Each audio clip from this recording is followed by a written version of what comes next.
Welcome back to another Virgin Voyages vlog. Today is a day at sea aboard the beautiful Valiant Lady.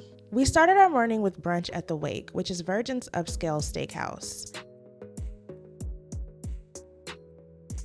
While I must admit that brunch at the Wake is not my favorite, I did enjoy this rum raisin pastry, although I do wish that it could have been warmed up a bit. After the pastry, I ordered the clam chowder, hold the chives. This chowder is one of my favorite dishes aboard the entire ship. It's creamy, packed with bacon and potatoes, and I order it every single time I come to the Wake. It is available for both brunch and dinner, and I'm telling you, every single time I come in this restaurant, I'm ordering this clam chowder. For my entree, I ordered the Wake Benedict. It has crispy pork belly and spinach, and a runny egg on top. I love a runny egg, but I did not enjoy this dish as much as I thought I would, and I don't think I would order it again. On the side of this dish, I ordered the potatoes. These are sort of like hash browns, but a lot better. My whole family loves these potatoes, and we always order extra whenever we're at the Wake for brunch. To finish brunch, I ordered the crepe cake, which is made up of thin layers of crepes and cream with pistachio crumbles and a strawberry rhubarb compote on top. This dessert is light, sweet, and it's just absolutely perfect for the end of brunch. So if you're ever at the Wake for brunch, I highly recommend the clam chowder, the potatoes, and the crepe cake. After brunch, we played music trivia at the Loose Cannon Bar. I absolutely love Virgin, but I think a lot of people know by now that Virgin is not the most diverse when it comes to their music selection, and this bleeds over into their music trivia. All of the trivia questions leaned heavily towards pop and rock, and it had little to no hip hop, R&B, or country. So I did enjoy playing this trivia because I listen to all genres of music, including pop and rock.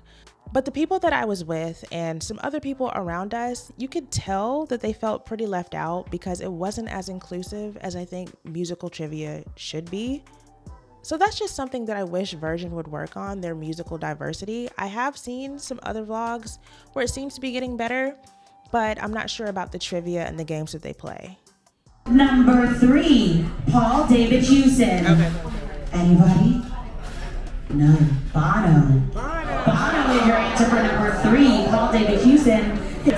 She packed my bags last night. Pre-flight. 0 hour, 9 a.m. Who knows it? Rocket Man. Rocket Man. So I said all that to say, if you want to play music trivia, just know that it's gonna lean heavily towards pop and rock music.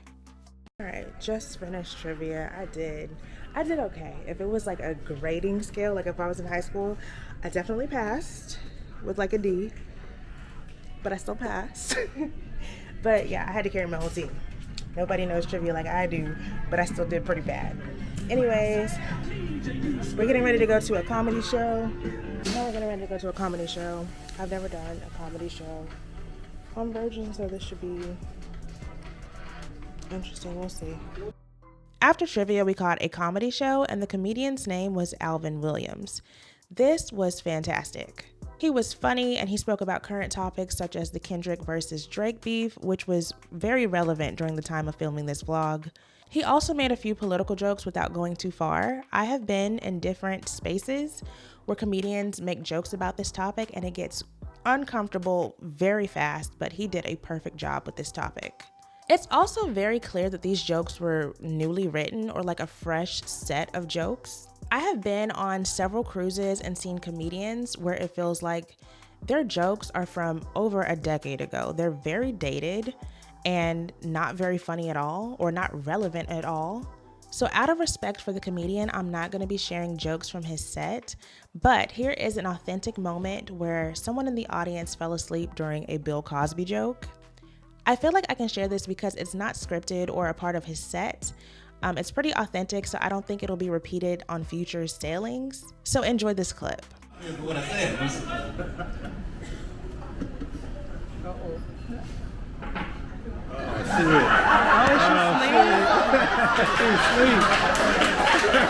When somebody's doing stuff about Cosby, you better stay away.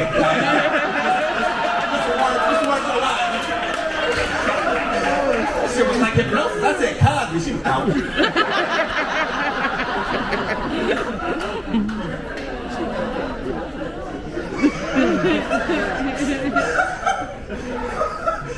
Alvin, how was your comedy show? I knocked them out. Yeah, nothing left.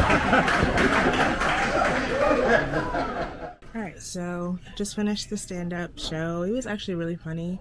Usually when I watch comedians on board cruises, they're not really that funny to me. He was actually very hilarious, so I really enjoyed that. This is really like my first time taking advantage of like all the shows, listening to music, just doing more because I have other people with me on this cruise. On my average cruise, I would just kind of stick with like trivia and maybe like Scarlet Night, the Pajama Party, like the average stuff. But this stand-up show is something different that I've done because I have other people with me. So, yeah. The next thing we're getting ready to do is the tea at sea. So hopefully they have room out there for us to get a pot of tea. I'm waiting on my friend now. So whenever she comes out, we're going to be doing tea at sea. So later that afternoon, we enjoyed tea in the Sip Lounge. Their Sea Day afternoon tea is a must-do for me. I have done it on every Virgin sailing that I've had so far. I always get the Jasmine Cloud tea with cream and sugar. It is so good, and to be honest, I think I really enjoy this because I like playing Tea Party, and I like using these little sugar cubes. It just feels like an authentic tea experience. It even comes with a tower that includes scones, finger sandwiches, and tiny desserts. I never know what everything is, but this little red one is my favorite. I'm gonna eat this one every time. So later that evening, we had dinner at the Test Kitchen, which is Virgin's experimental dining concept. So when you arrive, they usually offer you a welcome tea. On this particular sailing, this one tastes like a spiced holiday green tea. It was very festive, and around the time of filming this, it was November, so I believe that's why this was the tea of choice. Usually on summer sailings, the tea that they offer is kind of like a fruitier flavor, probably to go with the summertime vibes. I don't know. I can't prove it, but I think every summer sailing I've had, it was a fruitier tea. And on this sailing, since it was closer to the holidays, it did kind of give that spiced holiday feel. It tastes like fall to me. Very spiced, like holiday spice. That's what I'm getting from that. I like it. The Test Kitchen rotates between 3 unique tasting menus, menu A, B, and C, and it depends on the ship, the itinerary, or the length of your voyage. Now, I've experienced all 3 of these menus, and on this particular sailing, we had menu C, which included eel/soy, scallop/black garlic, cheese tart, study of chicken, and yuzu/meringue. They do offer vegetarian options, and for this experience, you can actually choose from both sides of the menu depending on what you want for each course. I stuck to the non-vegetarian options all the way down the menu. So basically, this is an ingredient list that represents each course, but you aren't told exactly how it'll be presented to you. It's a surprise, and that's part of the fun of the Test Kitchen. But your server will give you a detailed description of each course upon serving, so you'll know what you're eating once it's placed in front of you. So for the first course, eel/soy was this caramelized onion panna cotta with eel.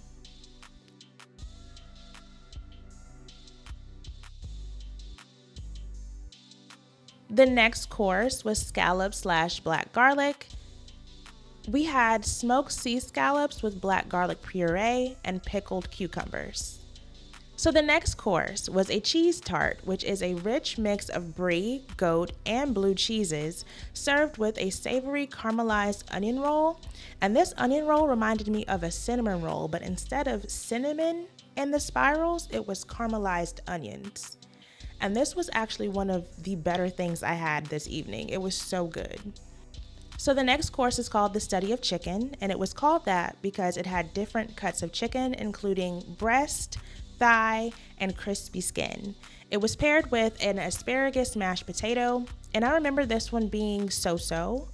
It was edible, but it wasn't the best tasting thing on the menu. Which brings me to the dessert, which is the yuzu/meringue. This was the best part of the dinner. It is a citrus tart with toasted meringue that tasted like a lemon shortbread cookie. It was so good, I actually ate the entire thing. 10 out of 10. So I am going to give a disclaimer that you do need an open mind to come into the test kitchen, but I truly enjoy this dining experience. So while the food at the test kitchen is artistic and inventive, it is not for everyone. The portions are very small, and even if you do eat all of it, you still might leave very hungry. Which is why we ended up at Razzle Dazzle right after we got done with Test Kitchen. Razzle Dazzle is usually available for walk-ins and perfect when you need just a little bit more food at the end of the night. My husband and I just split this lamb shank. It's always a 10 out of 10, and I grabbed a creme brulee for dessert.